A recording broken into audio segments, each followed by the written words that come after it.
And Tobias drills it. Sixers up one. Embiid fakes, Embiid down the lane.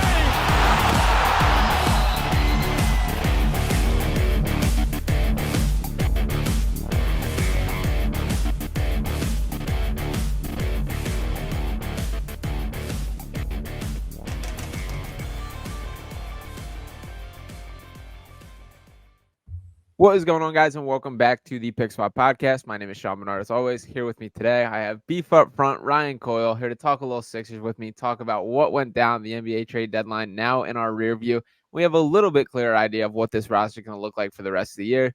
As things currently stand, still only 12 people on the Sixers roster, so 3 available roster spots. They are sure to be one of the more active teams in the buyout market, which I think is an important asterisk to throw on things. But I do want to talk about the moves today, kind of give some grades out and go move by move for each trade. So, Ryan, before we dive into things, how are we doing? And were you lost in the mad shuffle of the NBA today as well?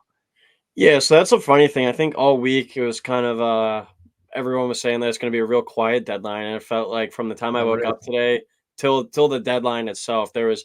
I mean, obviously there wasn't a huge kind of blockbuster trade that we usually tend to see at the deadline over these past few years, but there was a lot of moving parts, a lot of moving pieces. You know, I think some teams got better, and then some teams got worse. And with the Sixers, did they get better? Did they get worse?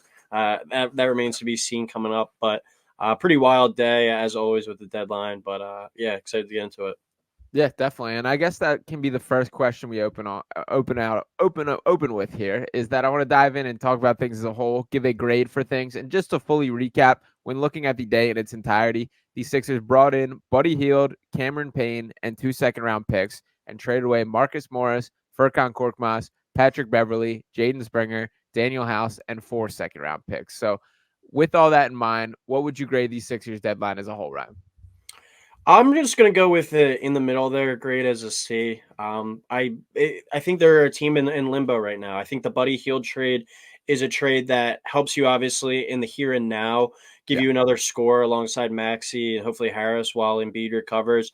But also you didn't really give up too much. I mean, giving up Korkmaz, Marcus Morris, and then the picks, but you got some second round picks back later. So you're not really giving up much. And Buddy Hield, I think the big thing with him is he's on a 1-year rental. So worst comes to worst, you get a closer look at him and you get, he can see if he likes to play here in Philadelphia too, and maybe even go out and sign him this offseason. I think that was the biggest thing with this team that I've been seeing floating around, that they're going to have 60 million in cap space.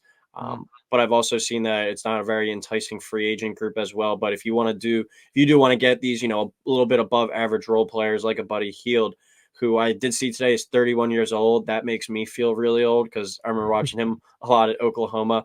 Oh, yeah. But obviously, like that addition, and I really don't think you gave up that much, maybe an extra second round pick than you should have. But I do really, I was very against the Patrick Beverley trade. And I think we've all talked about it. We've touched on it, that he epitomized what it was to be like a Philadelphia player.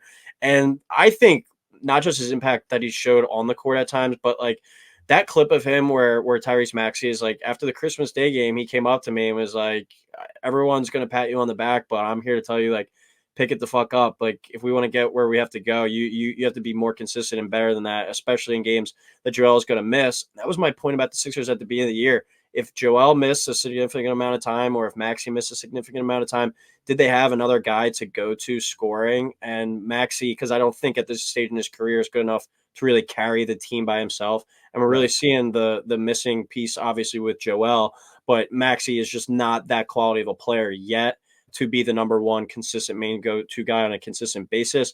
But I do think Patrick Beverley and kind of the tutelage of him was really helping him go along that path and potentially develop into that guy for after Embiid.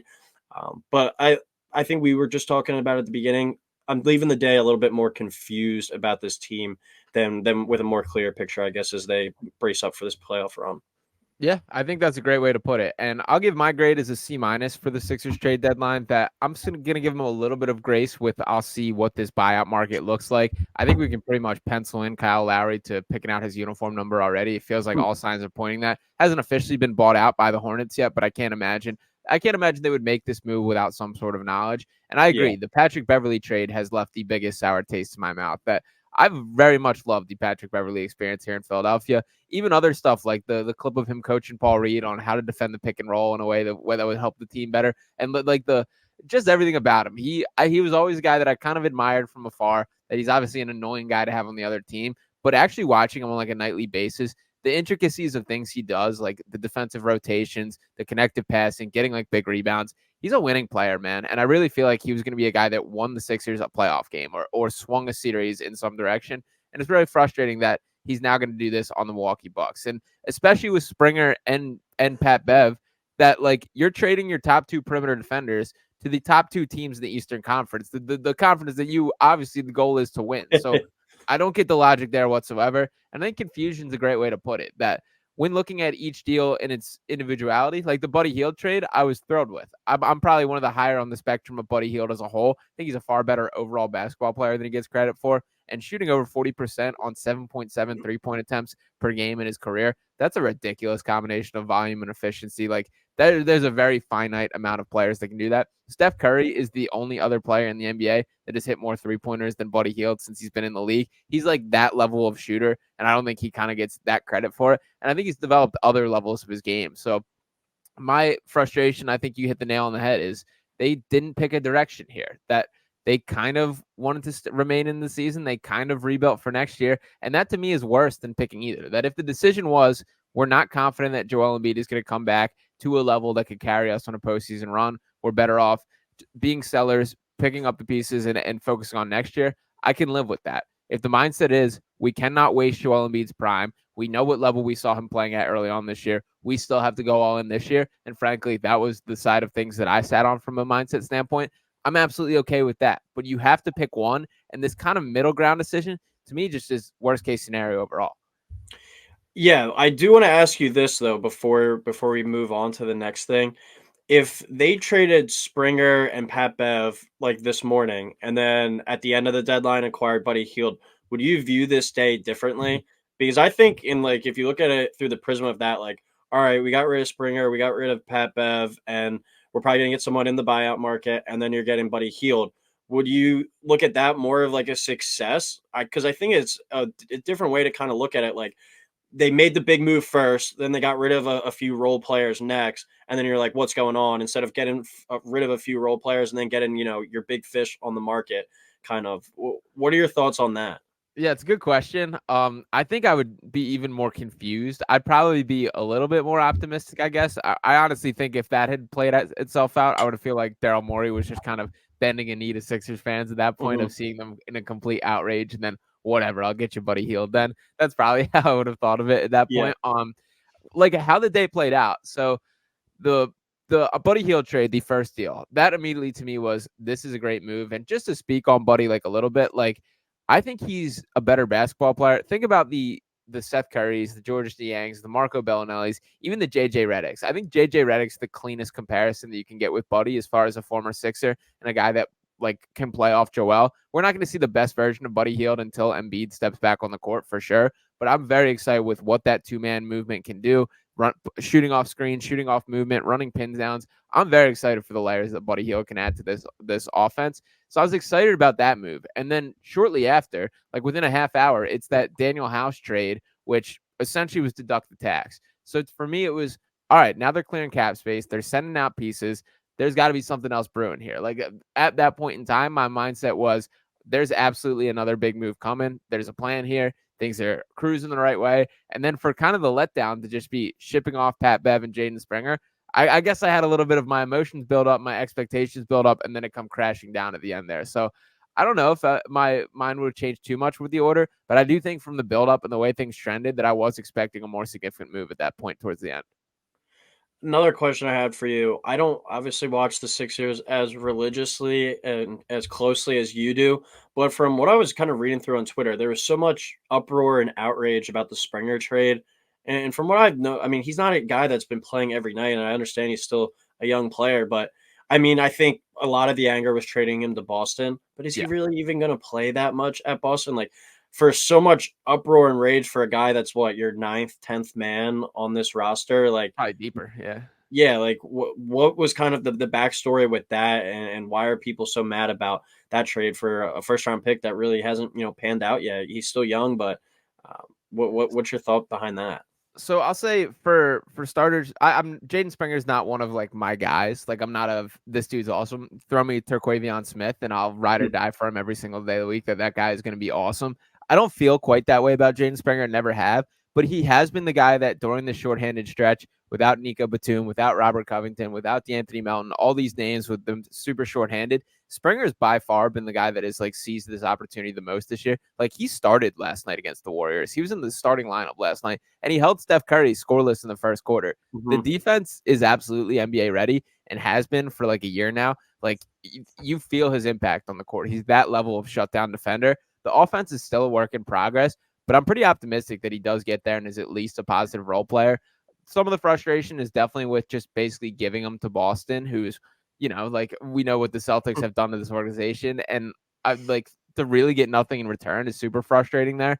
And it's also like, I think the mindset why the Sixers did it is once again this cap space plan that Springer was one of the few guys still on the books for next year. So you cleared $4.5 million off the books, but he's probably going to be worth $4.5 million in what he can do. He's still 21 years old. He's still a guy early in his career arc. And Matisse Thybulle is a guy that I've seen compared to him a bunch because they got similar strengths and weaknesses. When you watch Matisse play, like there was a deer in headlights kind of look and just being completely afraid on the offensive end that you saw with Matisse. Springer doesn't have that at all. Like he tries hard, he competes, and he has like I'm gonna get there mindset. Like he gets to his spots. He still plays like he's a football player playing basketball, but I do have confidence like in the long term, he's gonna be a legit high level NBA rotation player. So I think it's another example of these Sixers having a potential piece that is worth holding on to, developing, and seeing what he becomes. A la Isaiah Joe is another perfect example of that. And just giving him away for really no reason is, I think, the frustration. Yeah, and also I think coming into the year, I mean, I know expectations are kind of subject to change once you get into the season, and obviously how good the Sixers looked at full strength at times. But now with Embiid out, you're kind of back to I think where fans and I think the message kind of from the front office was that like this was more like just a reboot year, like a reset type thing. Make sure Joel stays happy, make sure Maxey continues to develop, and then this offseason is where you really go all in with the trade and the free agent. And that was, I thought, the message that the fans were kind of putting out, and as well as what for lack of better words, the front office was doing as well. But now I think once you got into the season, you saw the success, you saw what the team could be. Now I'm seeing everyone with uproar that they didn't do more at the deadline. Yeah. I guess kind of what's your thoughts and behind that, like with expectations changing? Because do you really even think that if Joel comes back and even if they're playing the way that they're playing, say they had to go to Milwaukee in the first round or something, do you even think this is a team that could have won a first round playoff series? Yeah, I'm still not counting them out against Milwaukee, to be honest. I think the Celtics are head and shoulders better than the Sixers and every other team in the East. Milwaukee's very much in the same level to me. And I do think Patrick Beverley is going to help them, which is even more frustrating why there's like a trade there. Like their weakness has been perimeter, just defense as a whole, primarily from the perimeter. Like Tyrese Maxey could get clamped by Pat Bev for stretches of time in a playoff series, and that's so frustrating on so many levels that's like a possibility. But Yeah, like to answer your no full, one else could take him. Like you really had yeah, to send him like to the team you're most likely to match up with in the playoffs. right, like not like you want to send him to the Thunder or something, man. Like Yeah, that, I could live with that, but whatever. Like send him come back to on, Minnesota. yeah, that I would have way less of an issue with that, but whatever. I'm ideally I would have much preferred Pat Bev be wearing a Sixers uniform come playoff time because he would be helpful. But regardless, to your point as a whole here, I definitely approached this season kind of curious on how the team looked and like not fully bought in that this would be the year. The accomplishment of the James Harden trade was essentially to kick the can down the line, collect these 3 first-round picks, which they did not trade at this deadline, and then see what the team needs and fill in from there. So I feel like it's a missed opportunity, the fact that they did not fill in from there. That doesn't feel like they won the deal or had all this. And I get like, I think it was a tough market for Daryl Morey to do much with. So I'll give him a little bit of credit in that resolve.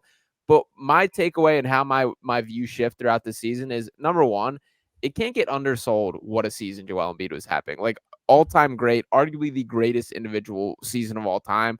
It won't be remembered in the history books as much because of the injury, and it might not have been sustainable. That this might have been something that went down over time. But we're talking about over 35 points per game, the highest points per minute in NBA history, the highest points per 36 minutes, breaking Wilt Chamberlain numbers, all these things. And he elevated other areas of his game too, as a playmaker on the defensive end. He just was off the charts good this year. And as I saw that, Tyrese Maxey took a step to look like he could potentially be a second fiddle to Joel, that we're seeing the way their two-man game is developed. We're seeing the randomness, the more motion, the way that the offense is clicking, Nick Nurse making decisions and managing things in a way that won game. And I did see the bones of a contender in this team. And my mindset with the Sixers organization as a whole, it always is fully around Joel Embiid. That you don't know how many years you're going to get of this guy. That, like, we're talking about whether or not he's coming back as a meniscus tear. This is the second time he's had surgery on that specific meniscus in that knee.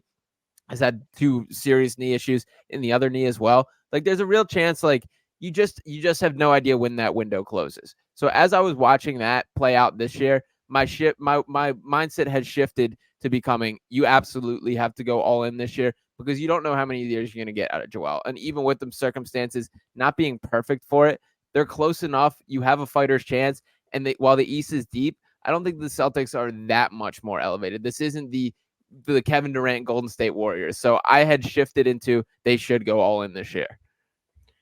Yeah, and another thing with trading Bev, and also, I mean, I know Marcus Morris wasn't an every night player, but those were like the 2 dudes on the team that had that attitude, that playoff like enforcer type thing, where that's what PJ Tucker was brought in to do before, and didn't really live up to it. I think in moments he did. I mean, I remember specifically that one moment on the bench there, and that I was at the one game where he had the offensive rebound, put back, and one against the Celtics, but now you don't have one of those dudes on your team either. I think that's kind of missing.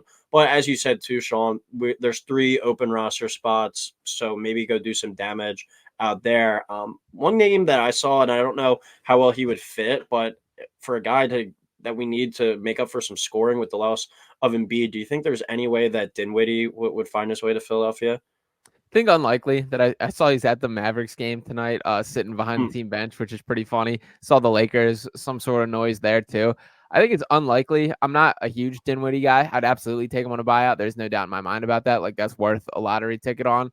And he would be helpful to an extent. Absolutely. He's at least playable. He's having like a brutal year, like all-time bad shooting wise. I saw he's like given like no effort or anything, right? Yeah, but there's also part of me that, like, is he just playing that bad that people think he's not trying? Like, is he just playing that bad? Which is still a possibility to me. I would absolutely take him. I think it's unlikely. A guy that I think that they have more of a chance at, that I still think would be very helpful, would be Joe Harris, that I saw him being bought out. He's kind of been in purgatory with that Pistons team, but there was a point in time where Joe Harris was like a legitimate high-level role player on like contenders. Like with that Brooklyn team, he was very good. Career 40% three-point shooter. And the Kyle Lowry move just feels inevitable. That just feels like it's going to happen. I guess to throw a question at you, what would you consider the difference, or compare Kyle Lowry to Pat Bev for me? I'm curious your mindset on what the difference is there. Well, one quick thing, I'm pretty sure, just like 7 straight years, not including this year, Joe Harris has shot 40% or better from 3. So, and Wow. like you're saying, with a Pistons team that I think was trying to go more of the youth movement, kind of got lost in the shuffle there. So, definitely would like to bring in another shooter like him if he was willing to. Difference with Kyle Lowry and Pat Bev, haven't really seen that much of Kyle Lowry at this stage of his career, but I know you've been kind of praising Beverly's offensive growth this year and how he's looked better on that end. But I mean, at the end of the day, I think Kyle Lowry, even at the stage of his career, is still a better offensive player than Pat Beverly, just his track record. But he, I guess, kind of brings that grit and that force a little bit, that veteran. But, it is kind of like a wash. And Pat Bev, I think, was already entrenched with the team. Kyle Lowry's a guy that, even though he's from Philadelphia, he's never played here. He's never been part of this organization. But he does have the Nick Nurse background. I think that is something that is appealing, especially with Nurse knowing what he can provide in his system. So if the Heat are getting rid of him, I think there's something wrong. So that's something but will it be much of a downgrade, much of an upgrade? I don't think so. I think more of this stay the same, but at the same time, you're losing a guy that it seemed like was really well liked in the locker room, and Patrick Beverly, that potentially could have ruffled a few feathers in the meantime too. How about a campaign? Do you like campaign at all? I liked campaign when he was running point guard with Chris Paul and the Suns, but since then I think his game has taken a little bit of a nosedive as well. I Before you said that, I forgot that he was even part of the trade. Like that's how insignificant I think kind of the signing was, or the trade for him was. Yeah, my biggest campaign memory is probably doing warm-up dances with Russell Westbrook. That's probably Yeah. how I remember him most, doing all the breakdown stuff to start it out. But yeah, I'm not a campaign guy from basketball perspective, like at all. I don't like his form on his jumper. It looks bizarre. It reminds me of like your old uncle at the party kind of form Mhm. of him just pulling up like the little kind of stagger that he's got. I'm not a campaign guy. I hope he proves me wrong and looks really good. But yeah, I felt like Pat Bev was the answer from a backup point guard discussion. Maybe Kyle Lowry still got it. My read on it, I liked what the Heat did with him last year, where instead of he's still being paid, or he's on a buyout now, so he'll be free to sign whatever, but he was still on the books for 35 million this year. Like he's being paid like that type of player, and he just isn't anymore. He doesn't have it anymore.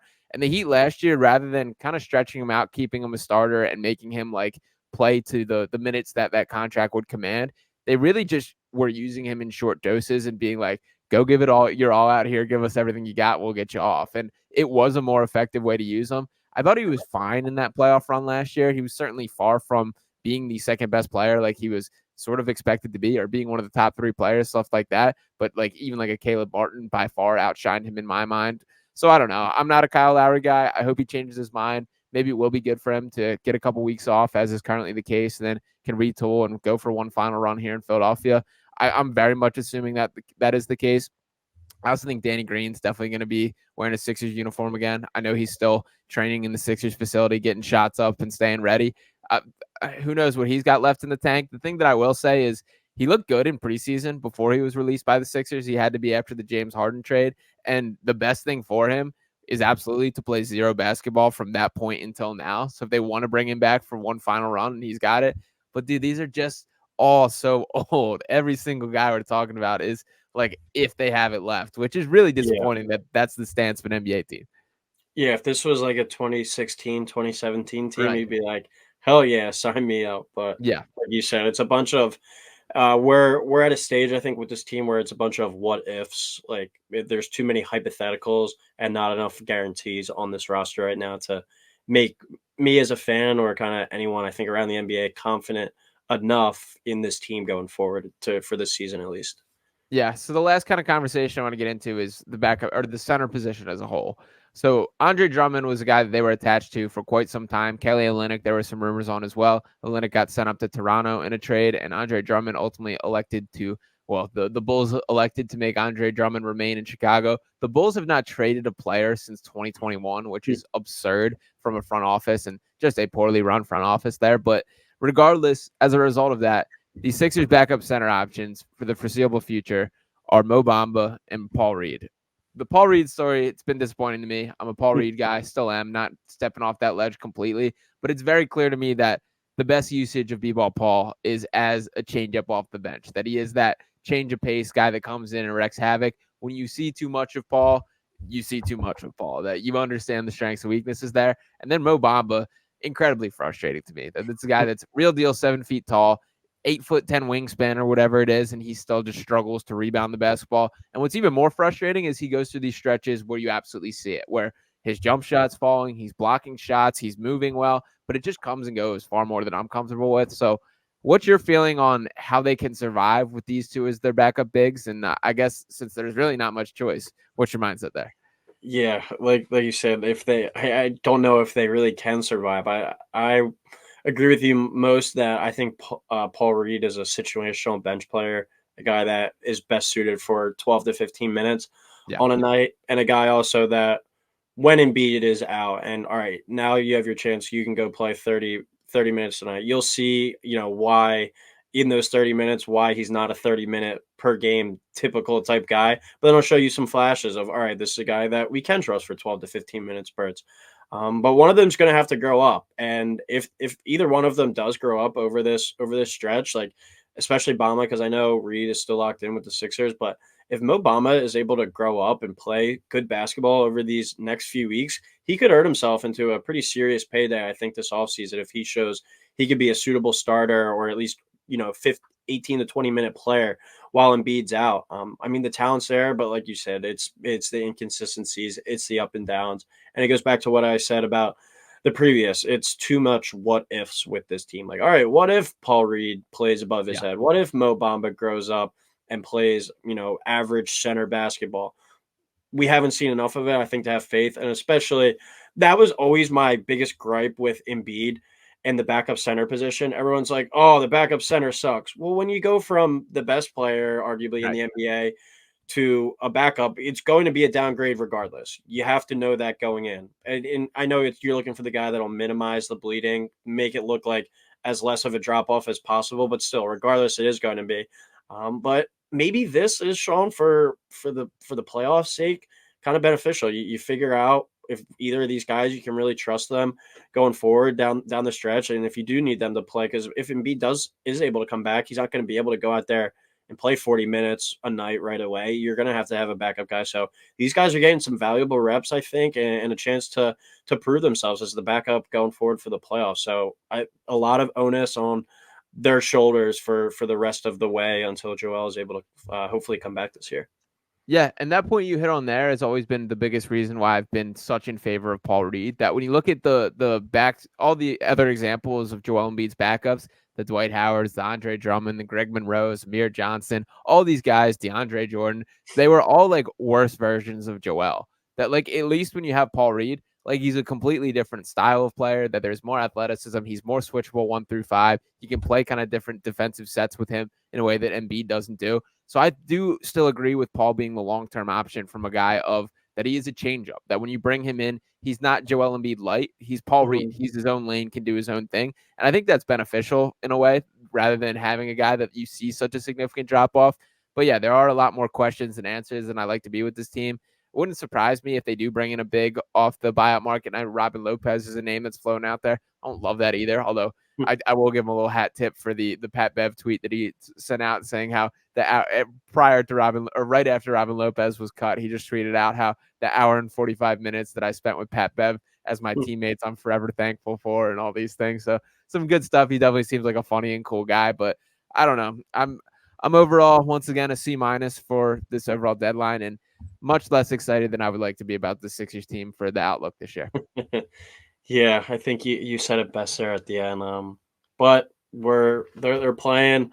We're gonna watch it, and they're gonna have to all grow up and step up down the stretch here. I mean, because if Embiid is able to come back, I'm interested to see too, like what the discussion is, like how far out of like a certain playoff spot, or do you think he has any shot? Like, is he running a risk of worsening this knee for next year by playing?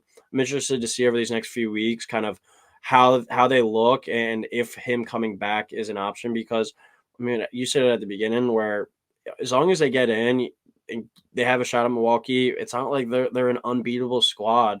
Give us a chance, or if you get lucky, get like the Heat or something, get a more favorable draw in the first round. If Embiid's healthy, and it'll be the most healthy he's probably been in the playoffs in his career, and if Maxey is able to mature more, take over more of that lead guard role, and these role players do step up, who knows? You never know once you get in the dance. I mean, we saw the Heat last year go all the way to the finals. So hectic few weeks coming up before Embiid gets reevaluated at that 4-week mark, but a lot to watch and a lot to keep an eye on, and I think they're gonna definitely be keeping you busy every single night.